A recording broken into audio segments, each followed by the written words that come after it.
So, Lampard's back. Cannot believe I'm sitting here saying those words. Unbelievable. To the point where when I first saw the rumours on Twitter, I actually tweeted that if it happens, I'll buy an Arsenal shirt, switch allegiances, and never look back. But here we are with Lampard as our interim manager until the end of the season with his first game under the belt, an inevitable first L. Well, honestly, I can't believe we're in the situation. And it disgusts me. It makes me sick because I do have, I think, among the Chelsea fans, probably a stronger dislike for Lampard than most, if I'm honest. Loved him as a player. He has a special place in my heart as a player. Absolute legend. He gave me some great moments growing up as a fan. But I even said, Twitter as my witness again. I actually tweeted years ago that when I get older, I'm going to adopt a white child and name him Frank Lampard. Like, that's how much I love the guy. But as a manager, hell no. Hell to the no. He's an awful manager. And it's not just because of that. But when he first came to Chelsea, we didn't expect the next Pep. We knew he was inexperienced and he was, hopefully a diamond in the rough. But he was just rough, and he's still rough. So he just wasn't it. But it's not even just because he wasn't a good manager.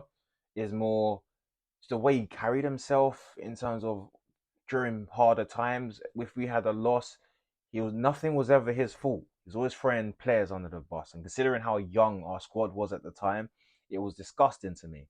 It's always someone else's fault. Players didn't do this, players didn't do that. Um, Even with Everton, he was saying things like, "Oh, they scored lucky goals." Like, come on, you just lost. Take it on the chin. Learn your lessons from it.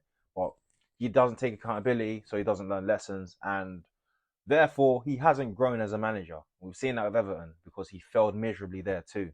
Um, and also his man management was proven to be awful. And as an ex-player and a leader in the dressing room, you'd thought that would be his strength. You'd think he'd be able to, rally the troops and get them all on side. But no, you got stories from the likes of Tomori saying he got dropped from the squad for months without Lampard saying a word. And considering how big our squad is and how many unhappy campers there must be in that squad not getting enough minutes, Lampard's the worst person to keep morale. He couldn't even do it when the squad was half of what it was when we had a transfer ban. So him with this, army of players, is 30 deep, looking like a youth club in our training sessions. How is he going to keep them all happy? I don't think he is. So there's that. And to be honest, I was a very early adopter of Lampard out during his first tenure. I'm sure I was the first person I'd seen tweet it. Not saying I'm responsible for the movement or I had any sway in the matter. I don't have the influence for that. But from what I saw, I was the first person to tweet it, and I was saying it verbally during like his first half, his first season. I said it first when Arsenal played Chelsea and David Luiz got sent off that game. We drew 2-2. And I noticed from then we were playing against 10 men and we were still kind of playing that, get the ball out wide, whip crosses in, hope for the best, which is, as a defending team with 10 men, that's the easiest types of attack to defend. You're not moving the ball around properly. You're not moving it through the middle. You're not stretching the game.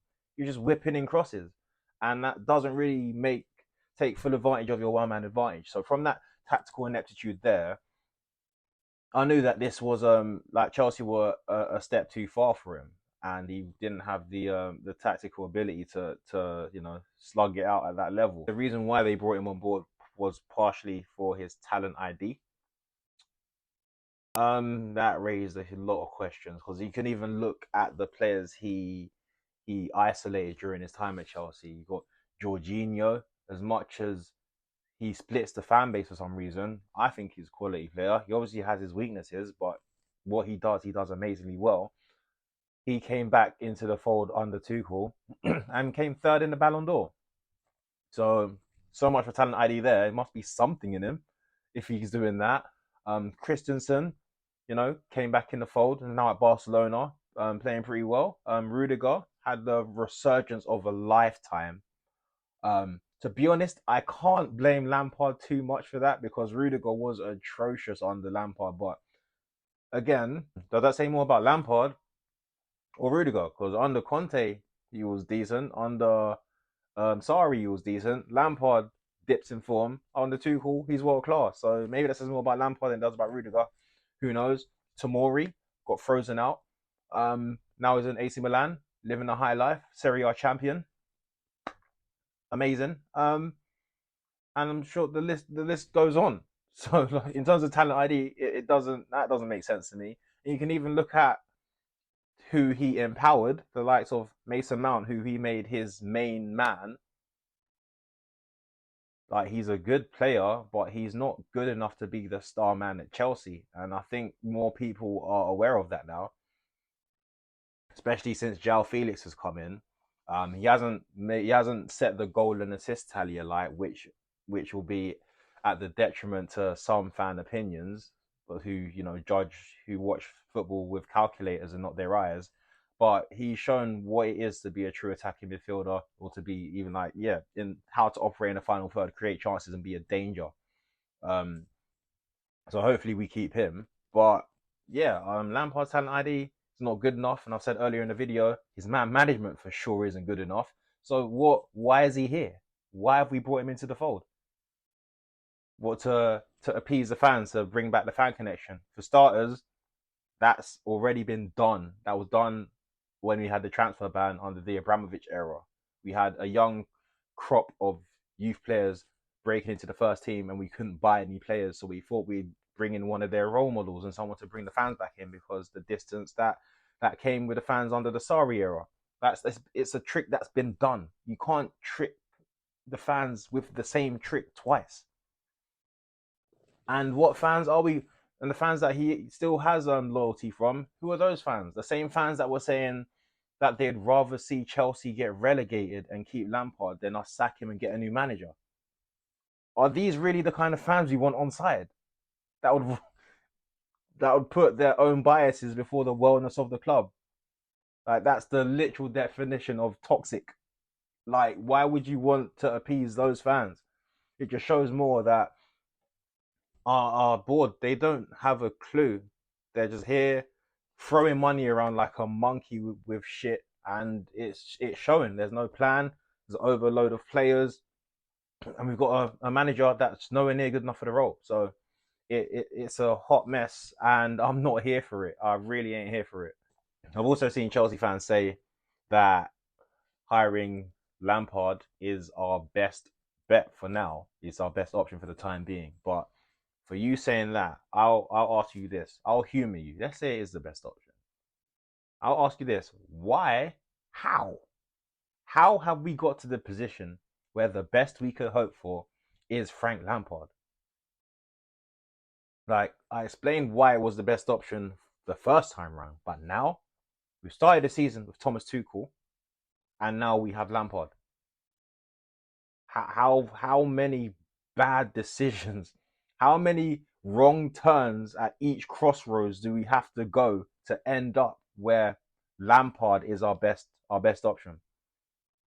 It reeks of incompetence and just a lack of a strategy. Like these guys have no idea what they're doing, and here we are. We're in 11th place with a failed manager who is failing again. And if you expected anything different than a Wolves defeat yesterday, then I don't know what to say to you.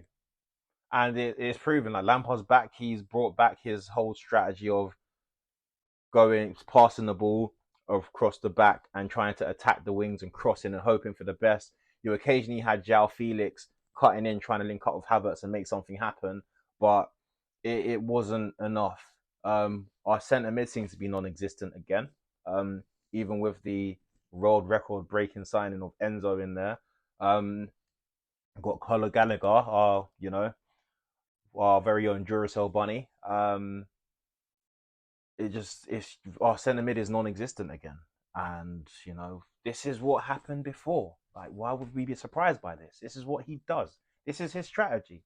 So also, yeah, it's just back again, like the cross and inshallah football is just it's just typical Lampard. It's just it's the worst I've seen. I can't blame him entirely because obviously the team's been a shambles before he's arrived, but we've taken a step back, a significant step back.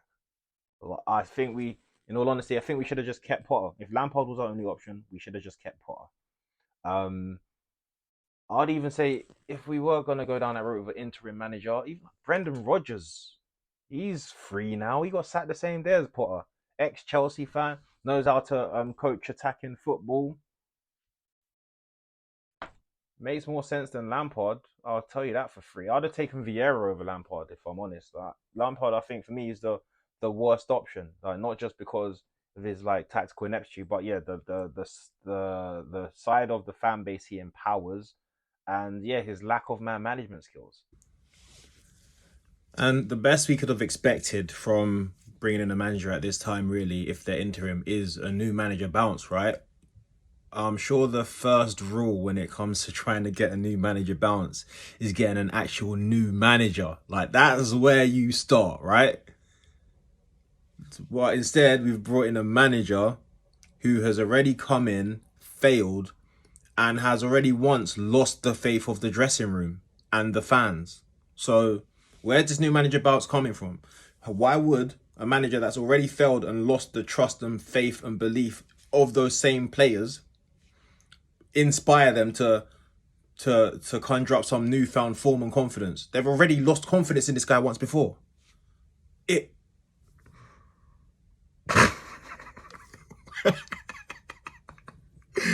we are so in the mud. It's ridiculous. It just, oh man, this is horrible. This is truly horrible. But yeah, for those of you that are still optimistic about our prospects for this season, that maybe we'll win the Champions League. I don't know whether to tip my hat off to you or like slap you through this screen because it's an enviable amount of optimism, but also it is there's no rationale for you to have that whatsoever. I know, we won the Champions League with interim managers before with Di Matteo. For starters, the team we had with Di Matteo was a different beast. Like we had a team full of leaders, full of winners who drove themselves to the Champions League final under Avram Grant. You know what I mean? So it shows they kind of took matters into their own hands, and it was a special group of players. And under Tuchel, we had a pretty inexperienced team, but we had Tuchel. He was the difference maker. He was what brought Chelsea back into the frame as an elite team. That was going to bridge the gap between Klopp and Pep and the rest of the league. Like he came third in his first full season, but now obviously Klopp's not in that elite bracket, and obviously he's an elite manager. But Liverpool have obviously fallen off. Like if we kept Tuchel, maybe we would have been in the race still, or we wouldn't be 11th. I'll tell you that. It's been a myriad of cock ups, and now we're here. I'm pretty sure if we could turn back time and do this season again, Tuchel wouldn't have got sacked. I can tell you that for free. I think I think the board they just wanted Tuchel and the gang. They just wanted to put their own imprint on the team, just get rid of the old guard, Tuchel included, just so they could have a new face for the club and just say and take responsibility for the success. Really, to be like, yeah, we did this. We picked this manager. We bought these players. This is a new era of Chelsea, and we're flying because of us. But now it's the opposite. We're struggling, and you've got to take the blame for that. It doesn't go, but you can't just take the praise and hide when it's time to be criticized. Either you take all responsibility, whether it goes good or bad. If you want to do that, clear out the board, clear out the management, bring new players in. Whether it goes good or bad, you've got to take the brunt of it. And now we are in a disastrous situation. So for that, I say thank you, Todd and Co, for fucking up the club I love. Um, but that's pretty much me. All I have to say on the matters of all things Chelsea right now. If you have any agreements or disagreements, any grievances, let me know in the comments. I'll gladly go paragraph for paragraph with you or address your comments in another video. But yeah, thanks for listening.